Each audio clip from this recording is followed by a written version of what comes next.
जय श्री श्याम। बोलिए श्री कृष्ण भगवान की जय। बोलिए विष्णु भगवान की जय। आज हम ब्रह्मांड पुराण में वर्णित आमल की एकादशी से संबंधित दूसरी कथा का श्रवण करने जा रहे हैं। ब्रह्मांड पुराण में भी इसी एकादशी से संबंधित यह कथा हमें प्राप्त होती है। इसका भी हम श्रवण करेंगे। कथा इस प्रकार है, ध्यान से सुनो। 28,000 ऋषियों को संबोधित करते हुए सूत जी ने कहा कि हे विप्रों, प्राचीन काल की बात है। महान राजा मानधाता वो वशिष्ठ जी के पास गया और उनसे पूछने लगा कि हे वशिष्ठ जी, यदि आप मुझ पर प्रसन्न हैं तो ऐसे व्रत का विधान बताएं जिससे मेरा कल्याण हो। महर्षि वशिष्ठ जी ने कहा कि हे राजन, सब व्रतों में उत्तम और अंत में मोक्ष देने वाला अमल की एकादशी का व्रत है। राजा मानधाता ने कहा कि हे ऋषि श्रेष्ठ, इसी आमल की एकादशी के व्रत की उत्पत्ति कैसे हुई? इस व्रत के करने का क्या विधान है? हे वेदों के ज्ञाता, कृपा कर यह सब वृत्तांत मुझे विस्तार पूर्वक बताएं। महर्षि वशिष्ठ जी ने कहा कि हे राजन, मैं तुम्हारे समक्ष विस्तार से इस व्रत का वृत्तांत सुनाता हूँ। यह व्रत फाल्गुन मास के शुक्ल पक्ष में होता है।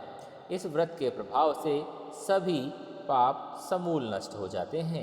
इस व्रत का पुण्य एक सहस्त्र गोदान के फल के समान होता है। आंवले की महत्ता इसके गुण के अतिरिक्त इस बात में भी है कि इसकी उत्पत्ति भगवान विष्णु के श्रीमुख से हुई थी। अब मैं आपको एक पौराणिक कथा सुनाता हूँ, ध्यान पूर्वक श्रवण करो। प्राचीन समय में वैदिक नाम का एक नगर था। उस नगर में ब्राह्मण, वैश्य, क्षत्रिय, शूद्र चारों वर्ण के मनुष्य प्रसन्नतापूर्वक निवास किया करते थे। नगर में सदैव वेद ध्वनि गूंजा करती थी। उसी नगर में कोई पापी, दुराचारी, नास्तिक नहीं था। उस नगर में चैत्रवत नाम का चंद्रवंशी राजा राज्य किया करता था। वह उच्च कोटि और विद्वान तथा धार्मिक प्रवृत्ति का व्यक्ति था।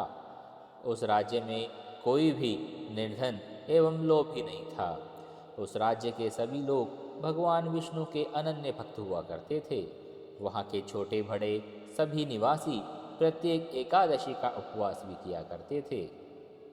एक बार फाल्गुन माह के शुक्ल पक्ष की अमल की एकादशी आई। उस दिन राजा और प्रत्येक प्रजाजन वृद्ध ने और यहाँ तक कि सभी बालकों ने भी आनंद पूर्वक उस एकादशी का उपवास किया। राजा अपनी प्रजा के साथ मंदिर में आकर कलश स्थापित करने लगा और धूप, दीप, नैवेद्य, पंचरत्न आदि से धात्री यानी आंवले का भी पूजन करने लगा। वे सभी धात्री की इस प्रकार स्तुति करने लगे कि हे धात्री, आप ब्रह्म स्वरूपा हैं।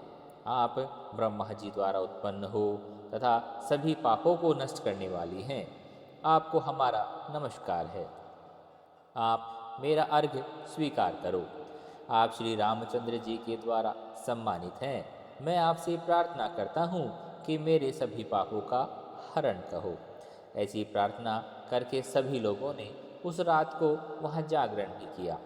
रात के समय उस स्थान पर एक बहेलिया आया। वह महापापी और दुराचारी था। अपने कुटुंब का पालन वह जीव हिंसा करके किया करता था। वह भूख प्यास से अत्यंत व्याकुल था। कुछ भोजन पाने की इच्छा से वह मंदिर के एक कोने में बैठ गया।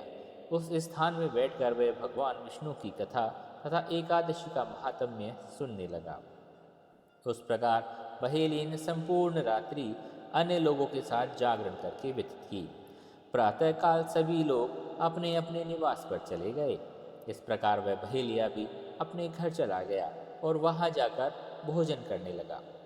कुछ समय व्यतीत होने के पश्चात बहेलिये की मृत्यु हो गई। हालांकि जीव हिंसा करने के कारण वह घोर नरक का भागी था, परंतु उस दिन आमल की एकादशी का व्रत तथा जागरण के प्रभाव के कारण उसने राजा विदुरथ के यहाँ जन्म लिया। उसका नाम वसुरथ पड़ा। बड़ा होने पर वह चतुरंगिनी सेना तथा चतुरंगिनी सेना के साथ साथ धन धान्य से युक्त हुआ। 10 सहस्त्र ग्रामों का संचालन भी करने लगा। वह तेज में सूर्य के समान, कांत में चंद्रमा के समान और वीरता में भगवान विष्णु के समान और क्षमा में पृथ्वी के समान था। वह अत्यंत धार्मिक, सत्यवादी, कर्मवीर और विष्णु भक्त था। वह प्रजा का समान भाव से पालन करता था।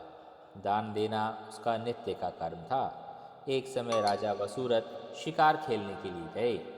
देवयोग से वह वन में रास्ता भटक गए और दिशा का ज्ञान नहीं होने के कारण उसी वन में एक वृक्ष के नीचे सो गए।